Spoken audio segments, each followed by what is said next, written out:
Hi, welcome back everyone. My name's Olivia and today we're going to be reading 2 Timothy and Philippians, and it's all about using our context clues to figure out what the Bible's talking about. And here's our feature presentation.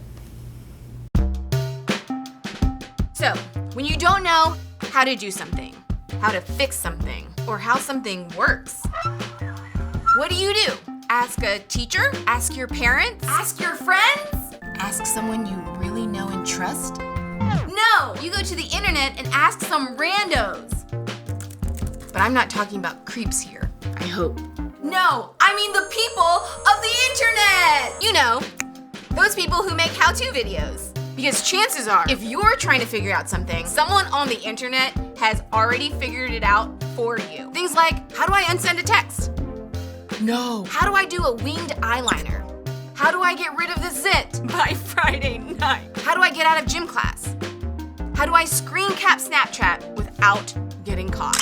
They'll never know. But then there are things in life that don't have an easy fix, that don't have a simple solution, that don't have a how-to video. Things like what to do when you have problems with family, or when it seems like you have no control in your life, or what to do when someone has done something to you. I mean, clearly, they gotta go. The truth is, there's a lot of life that doesn't have a solution you can just find online. So how do you know what to do when you don't know what to do?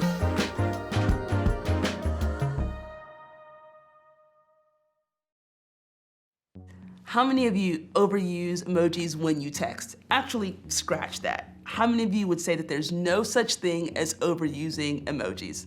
I bet some of you could maintain an entire text thread only using emojis, and your friends would know exactly what you're talking about. Here's some of my personal favorite emojis in the world. First, laughing tear face. I use this one all the time. Sometimes I like to mix things up using the laughing cat tear face, which really sounds weird when you say it out loud. When my friends and I send each other dumb gifts, a lot of laughing tear faces are sent in response. I also like the green face. Maybe I'm overly sensitive to smells, but I tend to use it a lot. Like, I'll give you a couple examples. If my friend texts me, just change the diaper, insert green face. Just walked into the locker room at my gym, insert green face. Just took my shoes off, insert green face. And finally, the sad face with the tears streaming down. Whether I'm sad about something serious or something lighthearted, this emoji is sure to follow. Like when my friend texts me on Sunday and says, just drove through the Chick-fil-A line and I realized it's Sunday. That one gets a lot of sad faces with tears streaming down. And that's the beauty of emojis. They help us talk about how we feel without using a lot of words. On the other hand, there are a few emojis that I don't use as often. But when I do, I think they pack a punch and they say a little bit more than my usual go-tos. I like the first one the best, the face without a mouth, because it represents those moments where you simply have no words to say. I use this when I hear about something or when something happens that I just can't make sense of. I'd say that most of the time, these shocked emojis are sent along with a text message that reports something happening that was shocking in a bad way. Something that catches us off guard and hits us out of nowhere. These things don't happen every day, but when they do, they can affect us in a big way. Have you ever experienced anything in your life like that? Something that simply rocked your world, caught you off guard, made you feel uncertain, or caused you a lot of hurt? Maybe you felt this way when you got the news your parents were splitting up, even though you had no idea things were that bad. Maybe a friend had something hurtful to say about you, and he or she accidentally sent that text to you, and you immediately knew that they meant to send it to someone else. Maybe you felt this way when your mom or dad told your family that you were going to have to move because of a job change. Maybe you felt this way when you experienced an injury at the beginning of your sports season, or maybe your boyfriend or girlfriend broke up with you over text. Maybe you got a rejection letter from the college you were dreaming of attending. Unfortunately, this list could go on for a while with examples of times when your world was rocked by some shocking news or circumstances. If you haven't experienced it yet, there'll be a time in your life when this happens. The thing about these shockingly painful moments is that they often hit us out of nowhere. Because of that, it's difficult for us to know how they'll make us feel.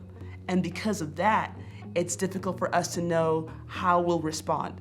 Sometimes we're surprised by how well we handle it. We think, wow, I figured that news like this would take me to the edge, but I'm actually okay. Sometimes we surprise ourselves by how much it tears us apart. We think, I don't even know why I'm so upset, but I am a mess. Sometimes we consider, where is God in all of this? Because we're all wired differently, we experience hurt differently. But that doesn't change the fact that hurt hurts. That's the bad news. The good news is that we're going back to the life of Joseph as a model for how to handle unexpected pain. Joseph is one of the most famous people in the Old Testament of the Bible.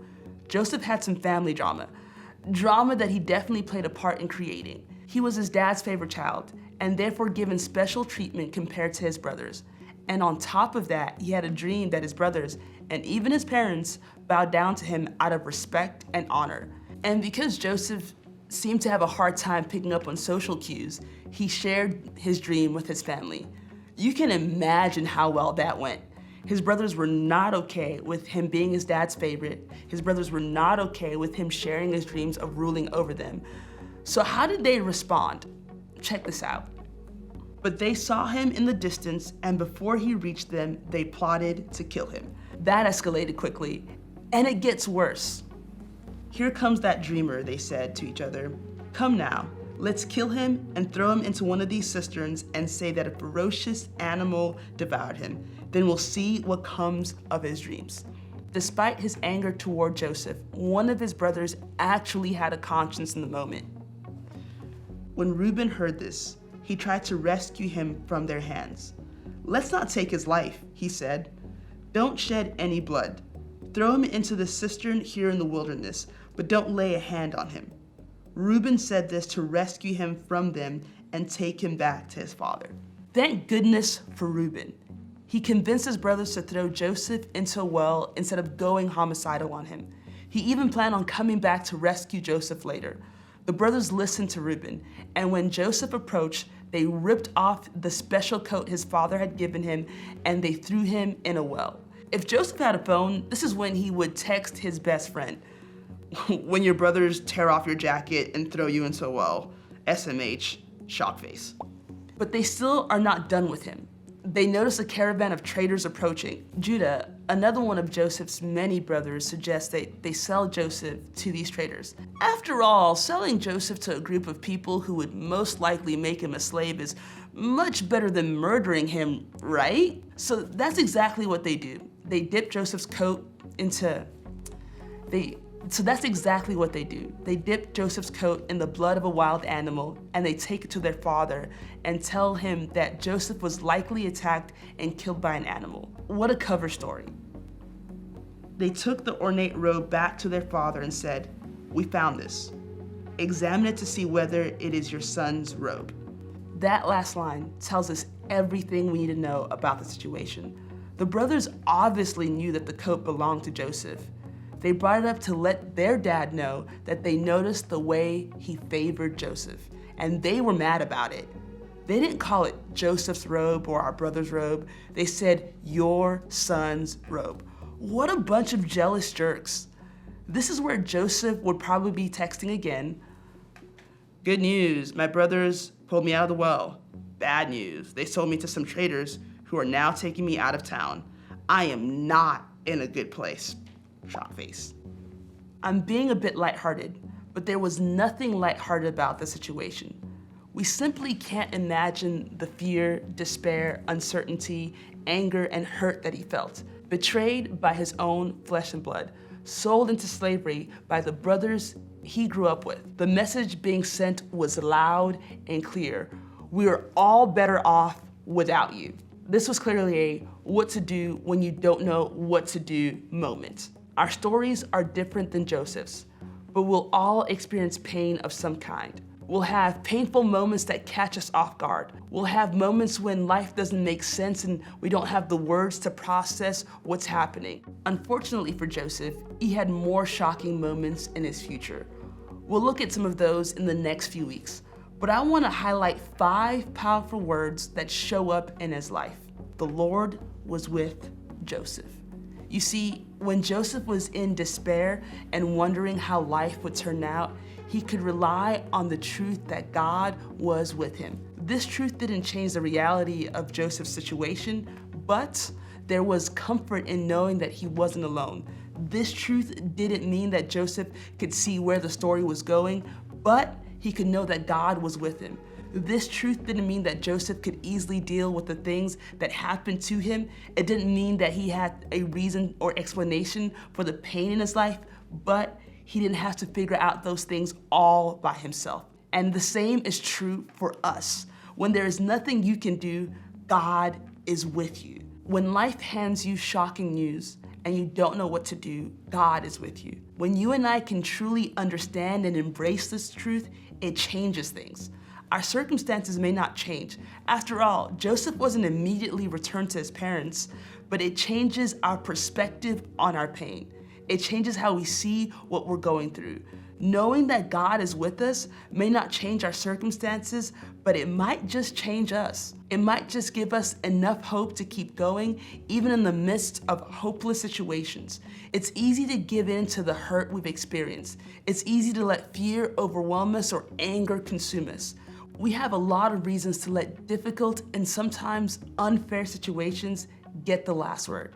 But when we know that God is with us, the uncertainty of life doesn't get the last word. God does. But what does that look like for us? There are no formulas or easy answers for getting through hard times, but here are some things to do in the meantime. First, be real. Feel your feelings. Not everyone will experience incredible luck in life, but everyone will go through tough times and pain. All throughout the Bible, people went through difficulties, and there were many accounts of them being real and honest with God about their struggles. There are no cliches to make the hard times go away, and our job isn't to just suck it up and act like everything's okay. If we believe that God is with us, then we should know that God is more than okay with our honest questions, doubts, and fears. Second, remind yourself that God is with you. Here's a spoiler alert. Things did eventually work out for Joseph. But we know that because we can read the whole story in the Bible. But when Joseph was in it, he didn't know how it would turn out. There were no spoiler alerts for him. All he could do is face another day wondering how things would turn out. But he held on to one thing, that God was with him. In moments when life is toughest, that's when this reminder is most important.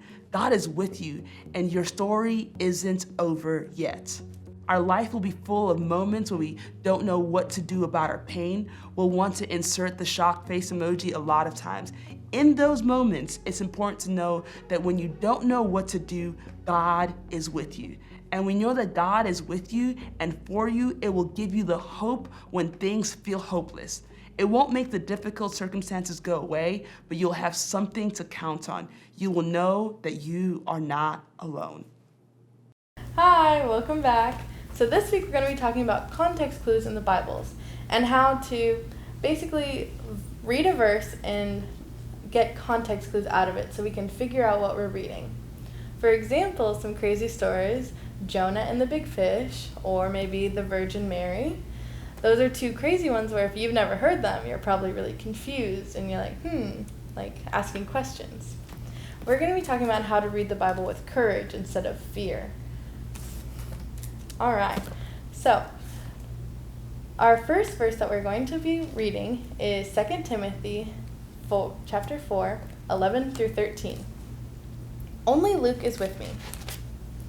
Get Mark and bring him with you, because he is helpful to me in my ministries.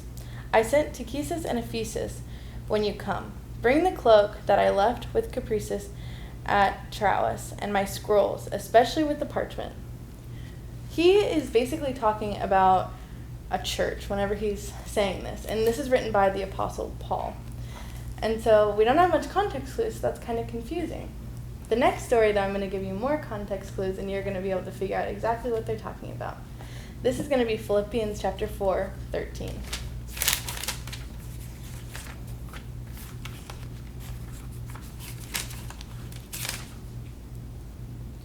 I can do everything through him who gives me strength.